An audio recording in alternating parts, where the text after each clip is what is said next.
Well, you may be beaten down with your closed mind. This is WGRG 100.5 FM, where we meet the absolute minimum FCC broadcasting standards. It's time to hang on and brace yourself for a community radio program that's frankly indescribable.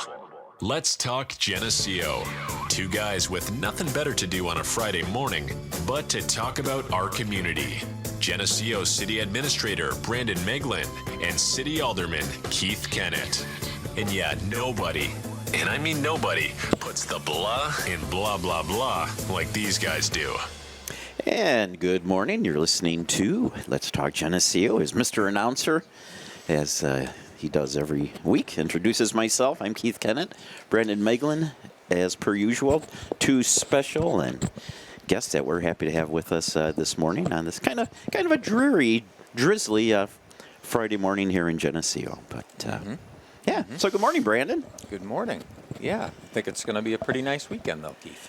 I think it is. Actually, I haven't really looked at the forecast. Is it going to be a nice weekend? Have you cut the grass yet? I have not cut the grass yet. Oh, jeez. One of those. Yeah, I'm trying to get it to. Dave DeRue assists a little bit. He fertilizes and but I'm not a big yard guy type thing. So I'm sure he drives by and goes, when is he going to cut that grass? Or Clint Rice would notice that. Anybody that knows Clint would know that he would be concerned about the appearance of the lawn. Me, the less I have to cut it, the better. It's not everybody's thing. It isn't. But anyway, we welcome everybody that's tuning in and watching and listening, or however you're ingesting this program this morning. Maybe you're ingesting our program along with breakfast. Mm-hmm. Hard to know for sure. Most likely in the car. Most likely, yes. Yeah. Well, with that, though, we will turn it right over to Brandon to introduce our guests for this morning. Yes, we are joined by Mark Gravicheski, Quad City Investment Group.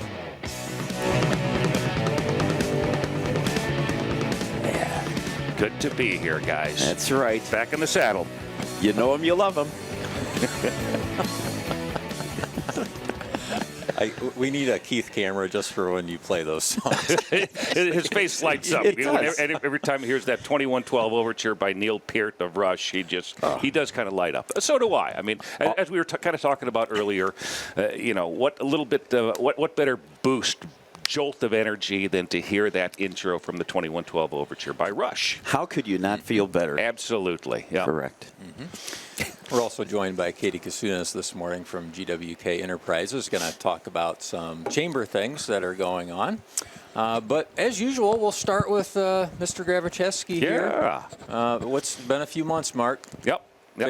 Every time you're here, there's lots of new exciting things going on in the world as you bring a wider world view to Geneseo when you're here. Yeah, that's what I'm here for. Yeah.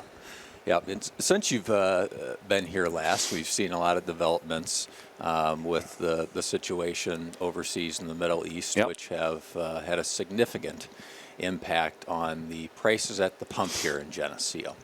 So maybe you can help break down exactly what the link is between the conflict in Iran and how that's impacting us at home. We're going right into the big topics early, aren't we? You know, we got Katie here. We got to get into it and get out of it. But great question, because obviously over the past a few weeks, month or so, we call one of the hot topics in the news is Iran, the Middle East. But with respect to crude oil prices and ultimately gasoline prices, we need to remember from a single barrel of crude oil we get gasoline, we get diesel fuel, we get jet fuel, i.e. the fuel that airplanes and airlines use. We get kerosene, heating oil, and many, many, many, many other energy products. And 30% of the world's total crude oil comes from that Middle East region. Think of Saudi Arabia alone is the world's third largest producer of crude oil. But then you also have Iraq, Iran, United Arab Emirates, Kuwait, and many other key oil-producing nations within the Middle East region. And 25% of the world's total crude oil that's produced every single year flows through what's called the Strait of Hormuz, which is one of the big hot topics between President Trump and whoever's kind of operating the Iranian regime.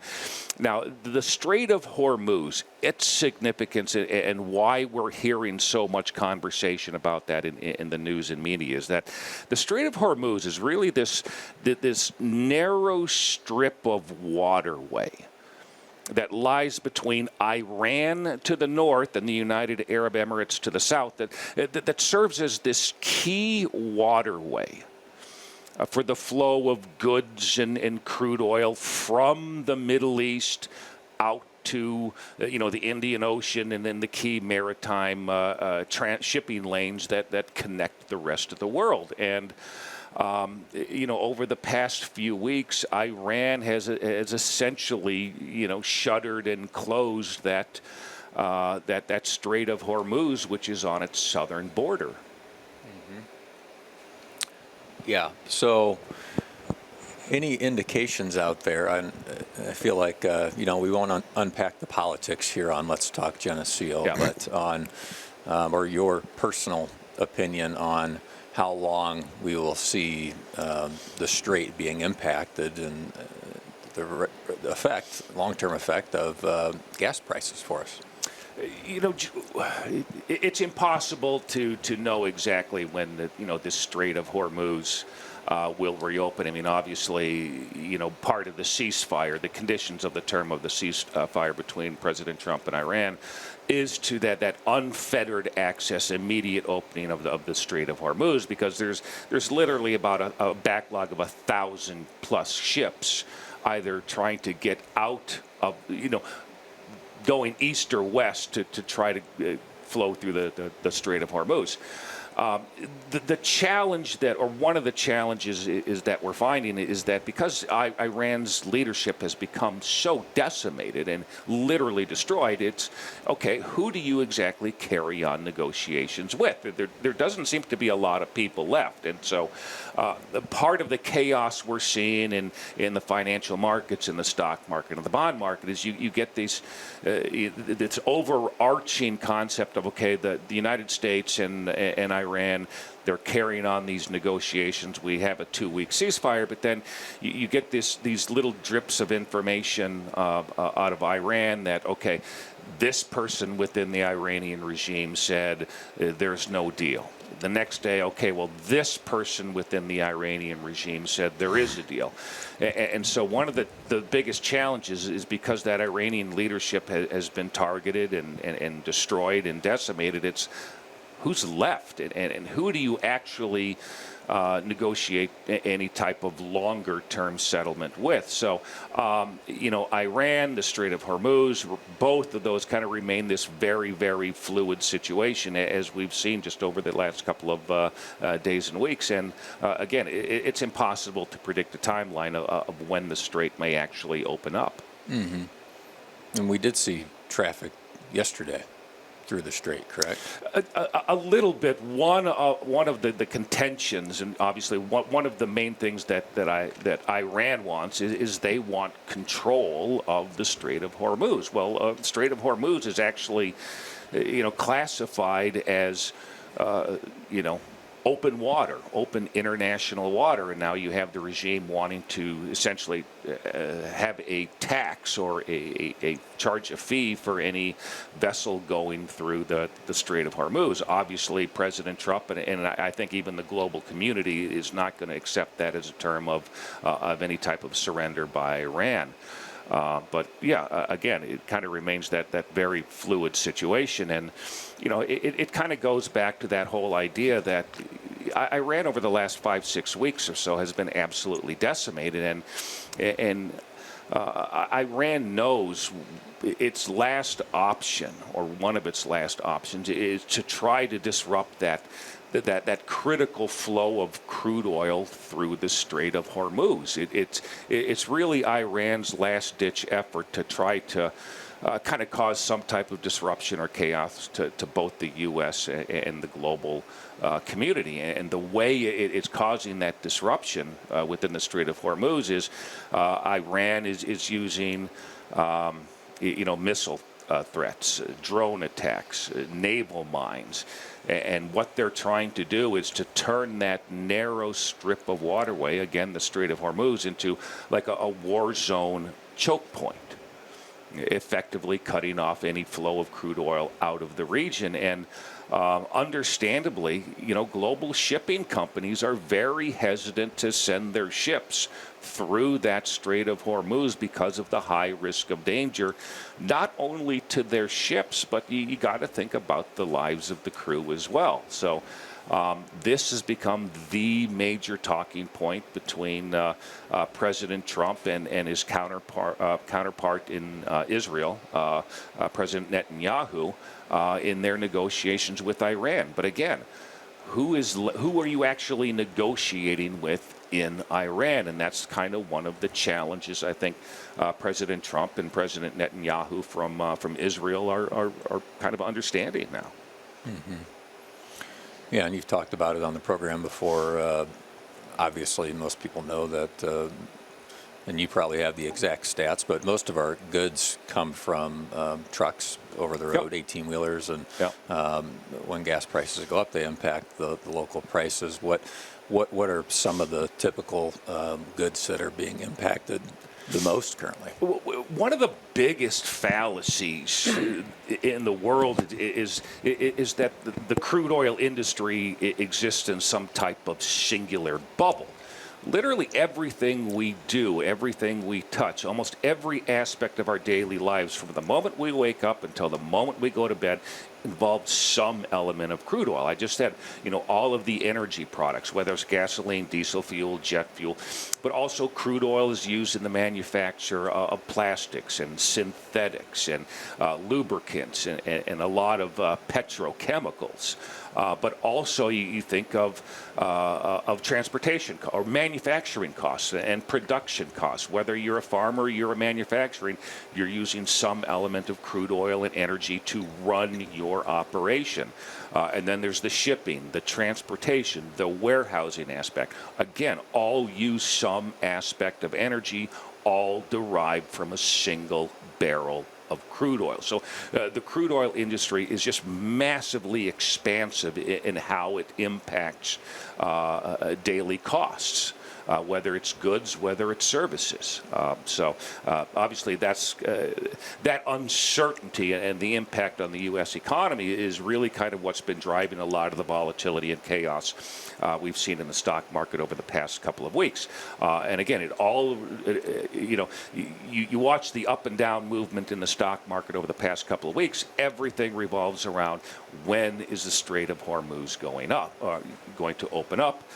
We had this massive surge in the stock market a couple of days ago when that ceasefire was announced between Iran and President Trump. So, I think it's going to be choppy. Mm-hmm. Any other predictions until we have you on in a couple of months? My crystal ball, as I always say, is still in the shop. So, but going forward, I truly believe. I mean, we've had a degree of choppiness in the stock market really for much of the year. Most of it regards, interest rates. Will the Federal Reserve continue to lower interest rates? I think there's some debate within the Federal Reserve of whether they want to continue lowering interest rates. In my opinion, I think the environment is still ripe to lower interest rates. But again, that's caused a lot of volatility in the stock market. Then obviously this ongoing events with Iran, the Strait of Hormuz, the flow of crude oil, what's going to happen to energy prices. So, if you're an investor, my advice is don't panic. You should be diversified to begin with and let things settle out. Let these events kind of play out before you start making any major decision to your investment portfolio. So, great. Well, thank you, Mark. Yeah, good to be here again. Yeah. See you guys next month. Yeah. Katie, what's your opinion on oil? Oh, boy. Or you're in an EV probably already. I am not an Okay. EV yet. But, of course, the cost of products matters to everybody, and that's why we have a great downtown with lots of great options. Yeah. Well, Katie's joining us this morning primarily to talk about the new Chamber gift card program that's been rolled out recently. I'm sure a lot of people have seen the videos and the posts that have gone up, but Katie was instrumental in working through with the Chamber board a program that would work well and make sure that different things were looked at and systems were tested before we just jumped into switching away from the old way of doing things. And that's probably how we can get into it here. So this is an electronic digital gift card program, essentially. So why the move away from the old paper check certificates? Well, one of the disadvantages to paper checks is people maybe get that as a gift, they put it in a drawer, and they forget about it. With this new digital program, it will be available on your email, but also even in your Apple Wallet. So it'll be very accessible. So no matter what store you go into in Geneseo, you'll have that digital gift card with you, and it will keep money flowing back to the community, to the businesses, and it will keep the money really fresh, and people can spend it locally. Yeah.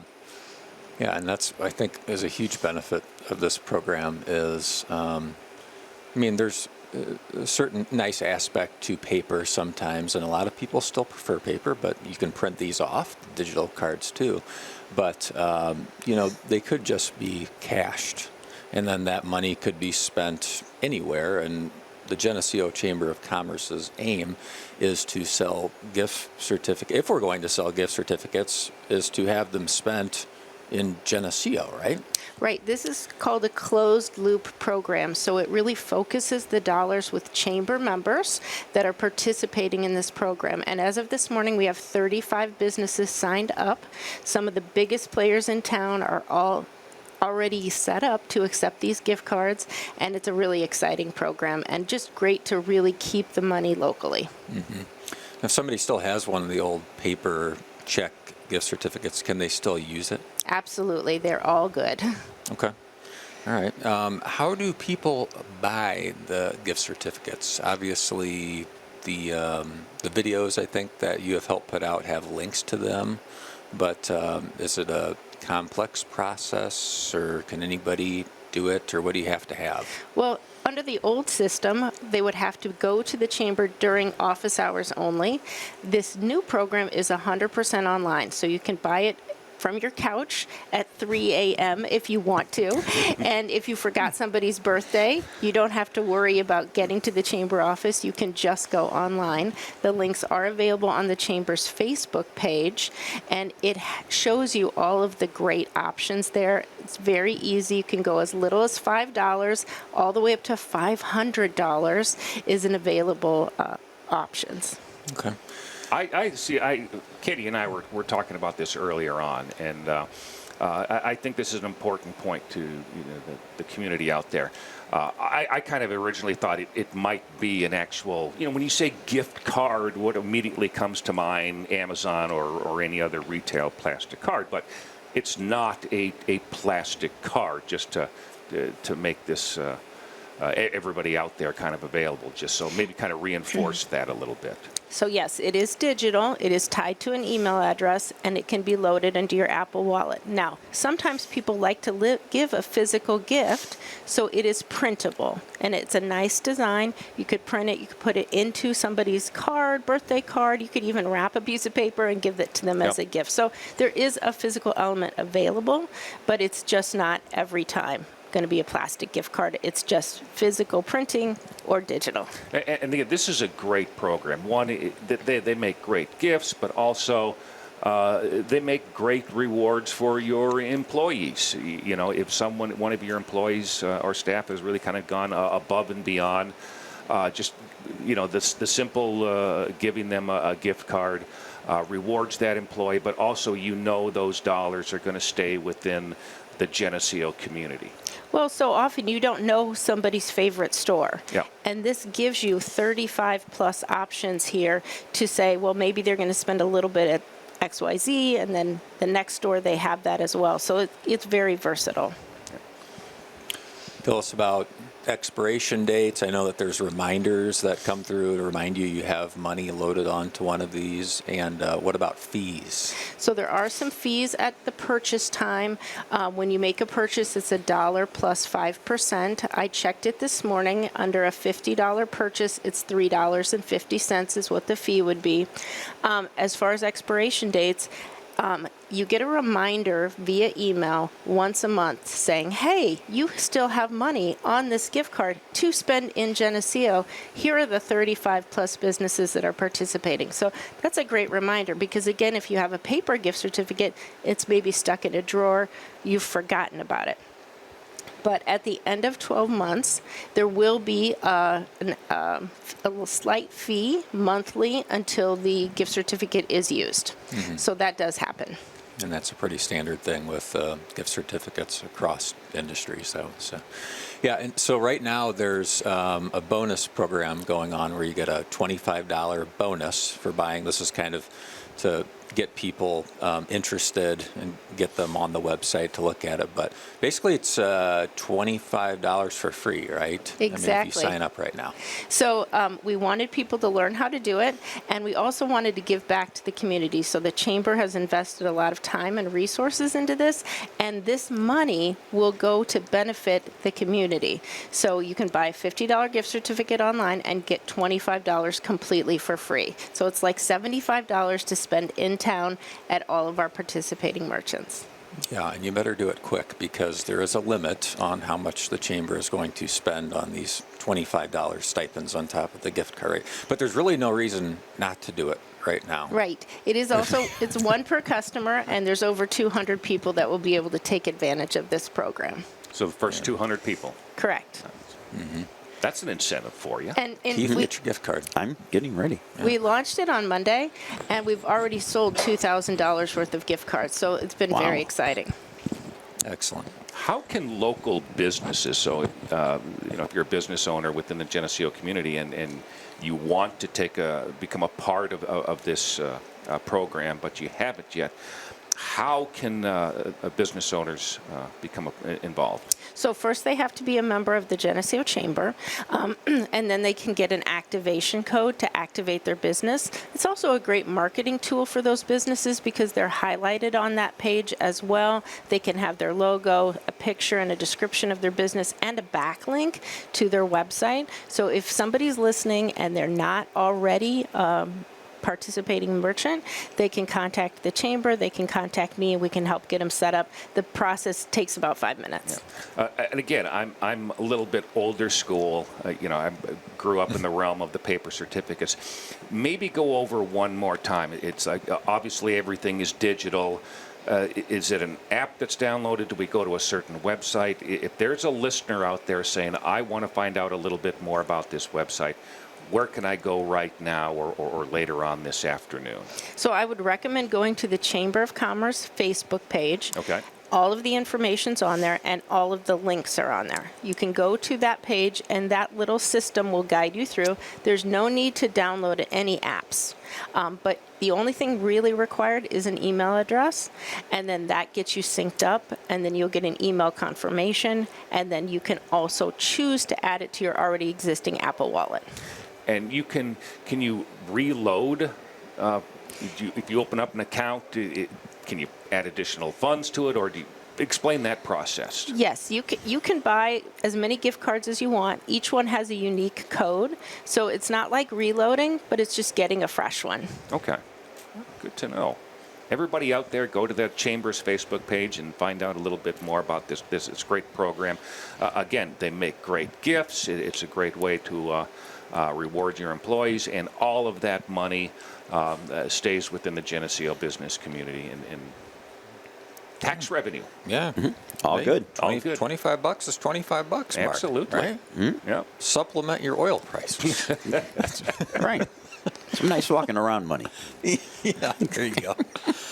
So I guess real quickly, Katie, as we are running out of time today, but in your business, what's businesses, we should say, what's going on? I see we talked before the show. You're and have been part of a lot of conversations about, how can we collaborate more between businesses? How can there be more synergy between, especially the downtown group and what we do? You're doing some interesting things with designs on the boulevard we've seen online. Right. Well, we decided to do a collaboration with Diana and Corey at Designs on the Boulevard called Fudge and Flowers, because wouldn't you love to have both? And so that collaboration's going on right now, so we're excited about that. But I'd say in general, the business community is energized and excited and working towards being a great group so that we're providing a great option for the people of Geneseo and visitors as well. Yeah. Great. We also have Art Walk coming up, starting to really talk about that more as it's April 25th, coming up, the first big State Street event that the Chamber puts on every year. There will be a street closure for that. We have the city will be meeting with the Chamber Committee today to go through some details and see where things are at and make sure we're all in sync on what's happening on the 25th. But it sounds like that's going to be a great event. We know the Geneseo Farmers Market is going to set up within the Art Walk street space as well, and there'll also be a lot of great artists and vendors. And Tim Wolf was on last week talking about sponsoring a tie-dye station, and so lots of great events, I think, for the kids to participate in with crafts and art projects too. So yeah, and the fact that you brought up, we kind of are starting to get into festival and event season. Obviously, all three of us are part of the Geneseo Chamber of Commerce, but also on the board as well. We have a number of events within the community throughout the course of the year. One, if you really love the event, we'd love to see you to go there. But also, if you want to become a little bit more involved, all of these events, all of these festivals, always looking for volunteers. So if you're really excited and you just really love a certain event, definitely reach out to the Chamber of Commerce and see how you can become take a more active role as a volunteer. Mm-hmm. Absolutely. And as we transition out today, we should probably talk a little bit about North State Street project, Keith. Yeah. Have you heard anything about that? What is the city doing here? Brandon, enlighten us on the... I thought we would get an elected official's perspective. No. Exactly. But, a little bit of, you may have seen on social media or what have you, but anytime you have a large project, sometimes you run into unexpected situations, and we had that at the intersection of State Street and Ogden, which is unfortunately going to require pretty much that intersection being tore up to replace some infrastructure. But Brandon, you could probably go into a bit more detail. Yeah, school district, we had a meeting with them yesterday. They put out a good article and instructions to families and parents, and the city put some things up too. But the contractors were not planning on coming fully across the intersection into the high school, but like a lot of these projects, when you're dealing with things underground that have been there for many decades, and sometimes you don't know until you're there and you're looking at it, and unfortunately they encountered there's a bad situation with sanitary main, especially that is going and servicing the high school. So the project's got to be extended towards the high school a little bit, which is going to require the intersection to be closed for a period of time. They're going to. It's not ideal. School is still in session, obviously.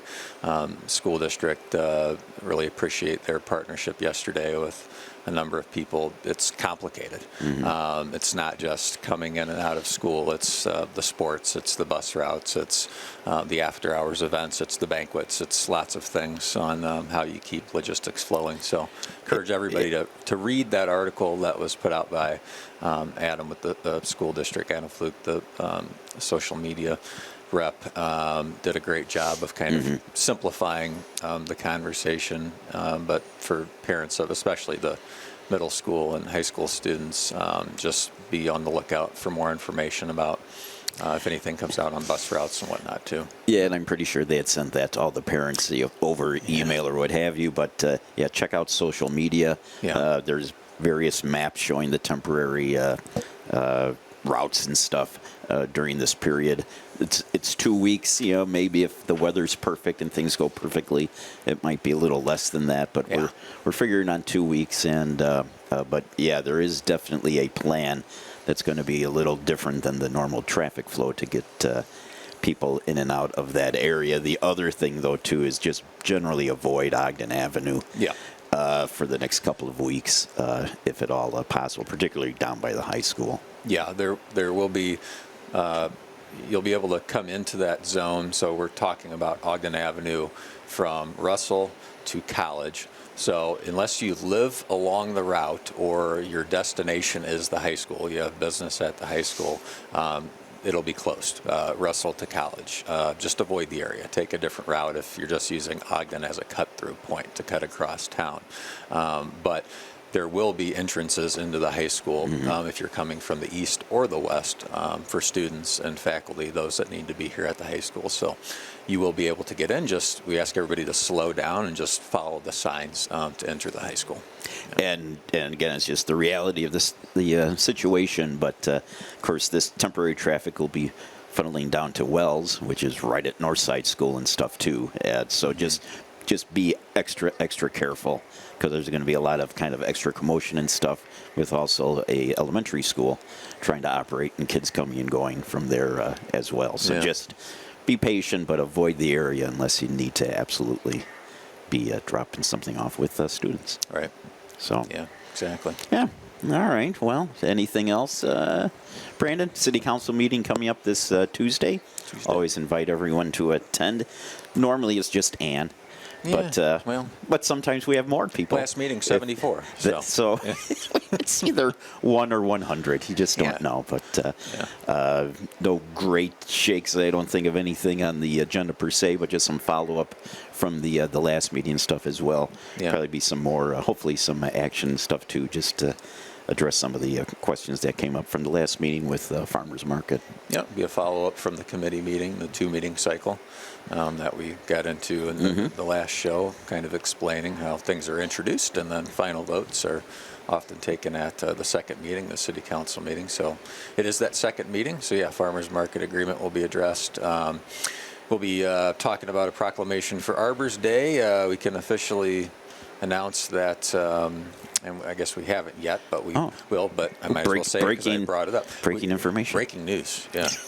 The city of Geneseo has been accepted the application to be a Tree City USA by the Arbor Day the National Arbor Day Association. So that's pretty neat. So we went through about a year and a half worth of processes to check all the boxes to say that we qualify as an arbor. A Tree City USA city that supports trees and takes care of trees, prunes them, takes care of the dead trees. We have ordinances that address those things, and plant new trees. So we're pretty proud of that, and we'll kind of celebrate that with Arbor Day on April 24th with planting of some new trees down at the landing area, State in Oakwood. The DAR, Daughters of the American Revolution group, will be partaking in that. It's going to kind of tie into the America 250 year too, so with their participation and some trees dedicated to that process. So. Yeah, and it's one of those things, too, that Brandon just mentioned it, but there actually was quite a bit more to that process than you may think. And so hats off to staff and a lot of the policies and procedures that we put in place to even make us eligible for it and to be recognized as such is a good thing. So yeah.